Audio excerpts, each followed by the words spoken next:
And the each piece of that code has been tested. Yes or no? I don't know. Okay, but I can tell you that security testing, that's a much safer answer, trust me. is an ongoing operation that as code is loaded, you need to retest over and over and over again. So whether it's pre-tested, I can't tell you. You need to test the code. Have any end-to-end security tests been conducted since HealthCare Gov went live on October 1st? Yes or no?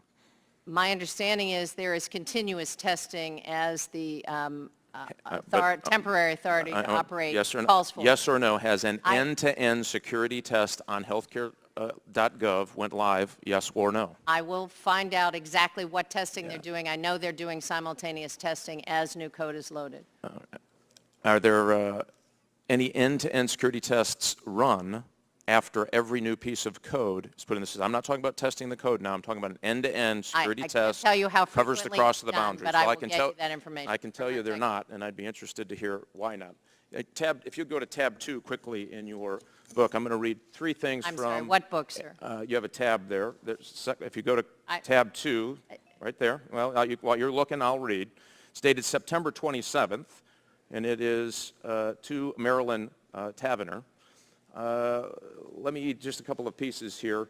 There are inherent security risks with not having all code tested in a single environment. Finally, the system requires rapid development and release of hotfixes and patches, so it is not always available or stable during the duration of the testing. Secondly, the security contractor has not been able to test all of the security controls in one complete version of the system. And if you look in the first part, which is most troubling at all, it says, due to system readiness issues, the security control assessment was only partly completed. This constitutes a risk that must be accepted before the marketplace day 1 operations. And so let me tell you what you did. You allowed the system to go forward with no encryption on backup systems. They had no encryption on certain boundary crossings.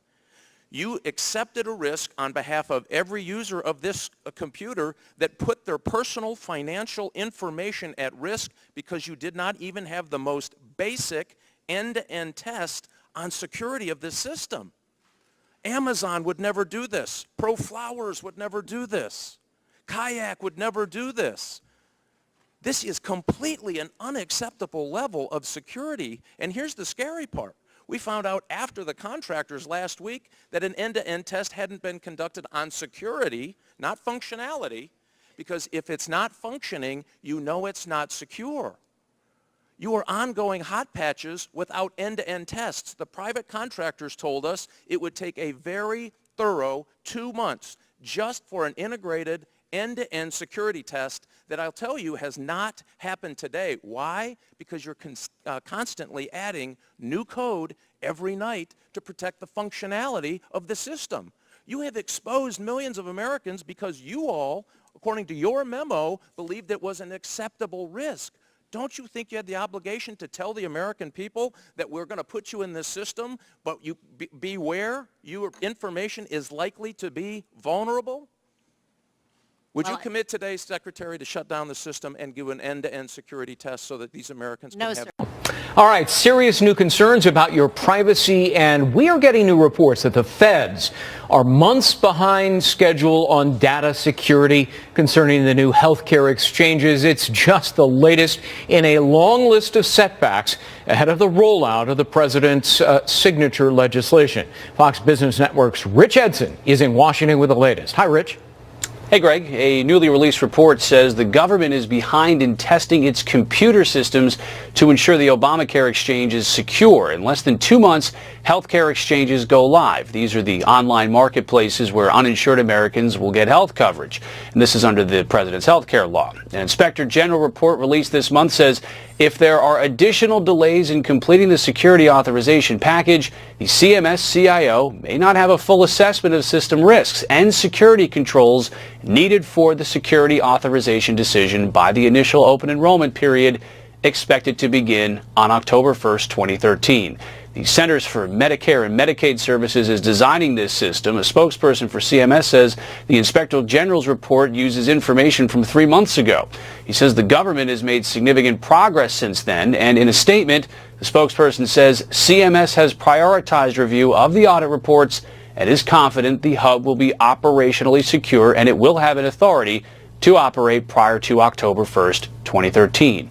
One analyst says establishing this healthcare computer network is complicated. There's a lot of wild cards in this. One is the fact that states are involved heavily in implementing these exchanges. A lot of states have been really gung-ho to set up their own exchanges. Some of them are having to face the fact that they're not able to get the IT systems up the way they thought they were going to. The federal government is stepping in to help them out and push them over the finish line and get things ready. And as he put it, the government has some of the best computer geeks in Washington working on this. They've got less than 2 months to figure it out. Back to you. Well, we're back now with one of the top stories from today's healthcare hearing. A leaked government memo revealing that just days before the Obamacare rollout, the website was deemed a high security risk, and yet they proceeded. Today, Republican Congressman Mike Rogers accused Secretary Sebelius of knowingly exposing Americans' most personal information. Watch. You accepted a risk on behalf of every user of this computer that put their personal financial information at risk because you did not even have the most basic end-to-end test on security of this system. You have exposed millions of Americans because you all, according to your memo, believed it was an acceptable risk. Would you commit today, Secretary, to shut down the system and give an end-to-end security test so that these Americans can have their... Joining me now, Monica Crowley, Fox News contributor and host of The Monica Crowley Show, and Bernard Whitman, who's a Democratic pollster and president and CEO of Whitman Insight Strategies. So this is a serious charge. I mean, this is basically that, forget the technicalities about the website, which eventually we assume they'll get fixed, that this personal security information of the people who've already gone on there is ready for the plucking by some hacker. And the fact that they knew this ahead of time and decided to go forward with launching the website because they were so afraid of the political ramifications of not launching on October 1st, when they were willing to put all these Americans at risk, exposing them to theft, identity fraud, all kinds of criminal activity that they could now be exposed to because they inputted their information. The fact that they knew this and didn't do anything about it is a serious problem. The anger you would feel, Bernard, you know, if you went on there, if you got kicked off your plan, as you were told you wouldn't, then you got kicked off. Then you went on the Obamacare exchange, healthcare.gov, you were one of the ones who got on. You enter your information, then you get hacked in your personal security, you get identity theft. Or, you know, I mean, it's, how could they assume that risk? There is no question that the rollout has been a complete disaster, but to suggest that people's personal security information and financial information was a risk is completely wrong. It's grandstanding, it's hyperbolizing, and it's absolutely factually inaccurate. That is not what the report said. Mike Rogers was grandstanding on the Sunday morning talk shows days before this memo was leaked. What this memo said was that there were potential risks. There is not a shred of evidence to suggest that anyone's personal information was, or ever would be potentially compromised.